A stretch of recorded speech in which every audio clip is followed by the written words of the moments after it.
കേരളത്തിൽ മഴ പെയ്യുമ്പോഴെല്ലാം നമ്മൾ ഒരേ ചോദ്യം ചോദിക്കാറുണ്ട്.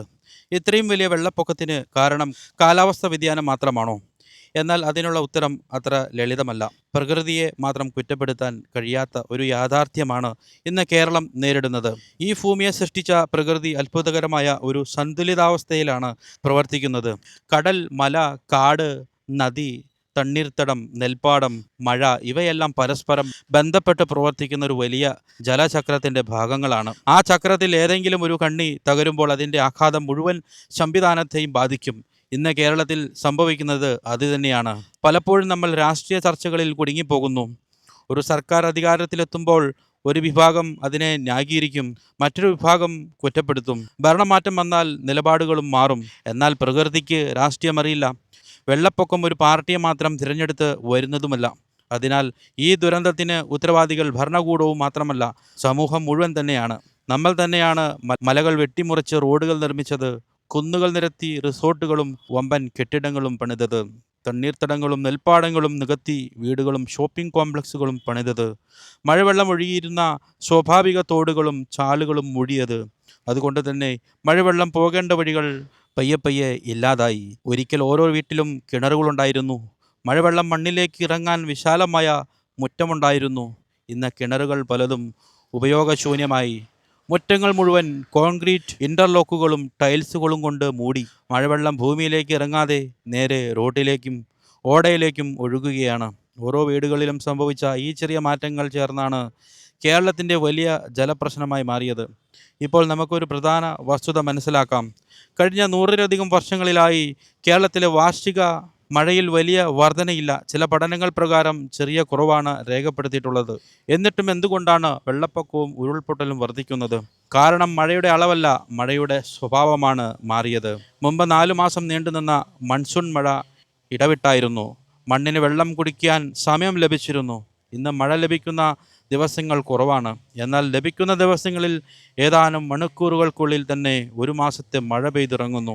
അന്തരീക്ഷ താപനില ഉയരുമ്പോൾ കൂടുതൽ ജലപാംശം ശേഖരിക്കാൻ കഴിയും. അതിനാൽ ന്യൂനമർദ്ദങ്ങളും മഴമേഘങ്ങളും രൂപപ്പെടുമ്പോൾ അതിശക്തമായ മഴ ലഭിക്കാനുള്ള സാധ്യത വർദ്ധിക്കുന്നു. എന്നാൽ അതിശക്തമായ മഴ മാത്രം വെള്ളപ്പൊക്കത്തിന് കാരണമല്ല. കേരളത്തിലെ എല്ലാ വലിയ നദികളും പശ്ചിമഘട്ടത്തിൽ നിന്നാണ് തുടങ്ങുന്നത്. ആദ്യം മഴ വീഴുന്നത് മലകളിലാണ്. അവിടെയുള്ള വനങ്ങളും മണ്ണും സസ്യങ്ങളും മഴവെള്ളം പതുക്കെ താഴേക്ക് വിടേണ്ടതാണ്. പക്ഷേ ഇന്ന് മലകളിൽ റോഡുകളും ക്വാറികളും നിർമ്മാണ പ്രവർത്തനങ്ങളും വ്യാപകമായി. വനനശീകരണവും മണ്ണിടിച്ചിലും വർദ്ധിച്ചു. അതോടെ വെള്ളം മണ്ണിലേക്ക് ഇറങ്ങാതെ അതിവേഗം തോടുകളിലേക്കും നദികളിലേക്കും ഒഴുകുന്നു. അതുകൊണ്ടാണ് മഴ പെയ്ത് മണിക്കൂറുകൾക്കുള്ളിൽ തന്നെ നദികൾ കരകവിഞ്ഞൊഴുകുന്നത്. മറ്റൊരു പ്രധാന പ്രശ്നം നെൽപ്പാടങ്ങളും തണ്ണീർത്തടങ്ങളുടെയും നാശമാണ്. ഒരു കാലത്ത് കേരളത്തിൽ ഏകദേശം 8 ലക്ഷത്തിലധികം ഹെക്ടർ നെൽപ്പാടങ്ങളുണ്ടായിരുന്നു. ഇന്ന് അതിൻ്റെ വലിയൊരു ഭാഗം ഇല്ലാതായി. ഒരു നെൽപ്പാടം കൃഷിയിടം മാത്രമല്ല, അത് ഒരു പ്രകൃതിദത്ത ജലസംഭരണിയാണ്. മഴവെള്ളം താൽക്കാലികമായി സംഭരിച്ച് വെള്ളപ്പൊക്കത്തിൻ്റെ തീവ്രത കുറയ്ക്കുന്ന സംവിധാനം. അതുപോലെ തണ്ണീർത്തടങ്ങളും കായലുകളും പ്രകൃതിയുടെ വലിയ റിസർവോയറുകളാണ്. അവ ഇല്ലാതായപ്പോൾ മഴവെള്ളം നേരിട്ട് നദികളിലേക്ക് എത്താൻ തുടങ്ങി. കേരളത്തിലെ നദികളുടെ പ്രത്യേകതയും പ്രശ്നം വർദ്ധിപ്പിക്കുന്നു. ഗംഗയും ഗോദാവരിയും പോലെ ആയിരക്കണക്കിന് കിലോമീറ്റർ ഒഴുകുന്ന നദികളല്ല കേരളത്തിലേത്. മിക്ക നദികളും വെറും 80 മുതൽ 100 കിലോമീറ്റർ മാത്രം സഞ്ചരിച്ചാണ് കടലിലെത്തുന്നത്. അതിനാൽ മലയിൽ പെയ്യുന്ന മഴ വളരെ വേഗത്തിൽ താഴ്ന്ന പ്രദേശങ്ങളിലെത്തുന്നു. അതേസമയം നദികളും കനാലുകളും വർഷങ്ങളായി ചെളിയും എക്കലും അടിഞ്ഞുകൂടി. പല നദീമുഖങ്ങളും ഇടുങ്ങി. കടലിലേക്ക് വെള്ളം ഒഴുകിപ്പോകുന്ന വേഗം കുറഞ്ഞു. മുകളിൽ നിന്ന് അതിവേഗത്തിൽ വരുന്ന വെള്ളവും താഴെ മന്ദഗതിയിലുള്ള ഒഴുക്കും ഒന്നിച്ചപ്പോൾ വെള്ളപ്പൊക്കത്തിൻ്റെ തീവ്രത ഇരട്ടിയായി. ഇന്ന് കേരളം മറ്റൊരു വലിയ വെല്ലുവിളിയും നേരിടുന്നു: നഗരവെള്ളപ്പൊക്കം. കൊച്ചിയിലും തിരുവനന്തപുരത്തും കോഴിക്കോട് പോലുള്ള നഗരങ്ങളിൽ നദി കരകവിഞ്ഞിട്ടില്ലെങ്കിലും മണിക്കൂറുകൾക്കുള്ളിൽ റോഡുകൾ വെള്ളത്തിനടിയിലാകുന്നു. കാരണം മഴവെള്ളം ഒഴുകിപ്പോകേണ്ട തോടുകളും ചാലുകളും മൂടപ്പെട്ടു. മഴവെള്ള ഓടകൾ മാലിന്യം നിറഞ്ഞു. പുതിയ റോഡുകളും കെട്ടിടങ്ങളും സ്വാഭാവിക ഒഴുക്ക് തടഞ്ഞു. അതിനാൽ നഗരവെള്ളപ്പൊക്കം പ്രകൃതിയുടെ പരാജയമല്ല, നഗരാസൂത്രണത്തിൻ്റെ പരാജയമാണ്. അണക്കെട്ടുകളെക്കുറിച്ചും നമ്മൾ വികാരപരമായി മാത്രമല്ല ശാസ്ത്രീയമായി ചിന്തിക്കണം. ഓരോ പ്രളയത്തിനു ശേഷം അണക്കെട്ട് തുറന്നതാണോ കാരണം എന്ന് ചോദിക്കാറുണ്ട്. എന്നാൽ യഥാർത്ഥ ചോദ്യം മഴ തുടങ്ങുന്നതിന് മുമ്പ് അണക്കെട്ടിൽ എത്ര സംഭരണശേഷി ബാക്കിയുണ്ടായിരുന്നു എന്നതാണ്. ലോകത്തിലെ പല രാജ്യങ്ങളും ഇന്ന് മഴ പ്രവചനം മണ്ണിനെ ഈർപ്പവും നദിയിലെ ഒഴുക്കും കണക്കിലെടുത്താണ് അണക്കെട്ടുകൾ നിയന്ത്രിക്കുന്നത്.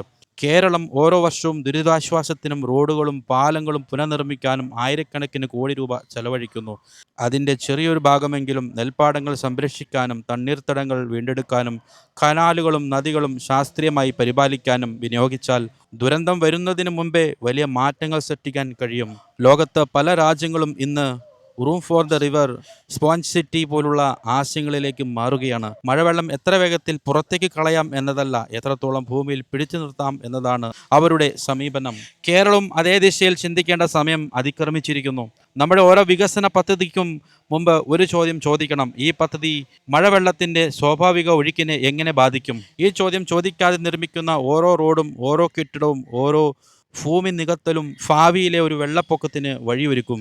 വെള്ളപ്പൊക്കം മഴയുടെ മാത്രം പ്രശ്നമല്ല, അത് ഭൂവിനിയോഗത്തിൻ്റെ പ്രശ്നമാണ്, നഗരാസൂത്രണത്തിൻ്റെ പ്രശ്നമാണ്, പരിസ്ഥിതി സംരക്ഷണത്തിൻ്റെ പ്രശ്നമാണ്, അതിലുപരി വികസനത്തിനെ കുറിച്ചുള്ള നമ്മുടെ കാഴ്ചപ്പാടിൻ്റെ പ്രശ്നമാണ്. കേരളം നേരിടുന്ന ഏറ്റവും വലിയ വെല്ലുവിളി പുതിയ മഴയല്ല, പഴയ മഴയെ നേരിടാൻ കഴിയാത്ത പുതിയ കേരളമാണ്. അതുകൊണ്ട് ഈ ദുരന്തത്തെ പ്രകൃതിയുടെ കോപം മാത്രമായി കാണാതെ നമ്മുടെ തീരുമാനങ്ങളുടെ ഫലമായും കാണണം. പ്രകൃതി നമുക്ക് മുന്നറിയിപ്പ് നൽകുകയാണ്. ആ മുന്നറിയിപ്പ് മനസ്സിലാക്കി പ്രവർത്തിച്ചാൽ ഇനിയും വലിയ ദുരന്തങ്ങൾ ഒഴിവാക്കാം. അല്ലെങ്കിൽ എല്ലാ വർഷവും പ്രളയവും ഉരുൾപൊട്ടലും മനുഷ്യജീവിതങ്ങളും നഷ്ടപ്പെടുന്ന വാർത്തകൾ ആവർത്തിക്കപ്പെടും. ഇന്ന് പമ്പയും മണിയാറും മീനച്ചിലാറും കരകവിഞ്ഞൊഴുകുന്നു. റാന്നിയും കുട്ടനാടും വീണ്ടും വെള്ളപ്പൊക്കത്തിൻ്റെ ഭീഷണിയിലാണ്.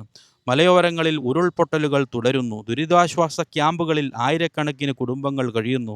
ഈ കാഴ്ച ഓരോ വർഷവും ആവർത്തിക്കാതിരിക്കാൻ സർക്കാർ, വിദഗ്ധർ, തദ്ദേശ സ്ഥാപനങ്ങൾ, ശാസ്ത്രജ്ഞർ, പൊതുസമൂഹം എല്ലാവരും ചേർന്ന് പ്രവർത്തിക്കേണ്ട സമയം ഇതാണ്. പ്രകൃതിയോട് പോരാടുന്ന വികസനം ഒരിക്കലും നിലനിൽക്കില്ല. പ്രകൃതിയോടൊപ്പം സഞ്ചരിക്കുന്ന വികസനത്തിലാണ് ഭാവിയുള്ളത്. കേരളത്തിൻ്റെ ഭാവി സുരക്ഷിതമാക്കാനുള്ള ഏറ്റവും വലിയ പാഠം ഈ മഴക്കാലം നമ്മെ പഠിപ്പിക്കുന്നത് അതാണ്.